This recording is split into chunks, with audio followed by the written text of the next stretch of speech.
in effect from Friday morning through Sunday morning. What? Heavy lake effect snow possible.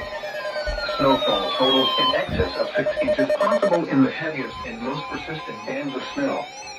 Where? Montana, Portage, Summit, and Trumbull counties. When? From Friday morning through Sunday morning. Impacts. Travel could be difficult.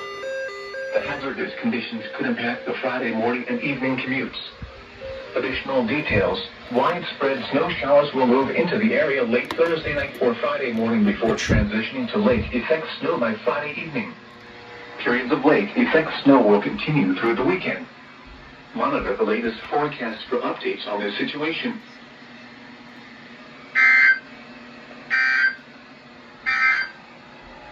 The extended forecast for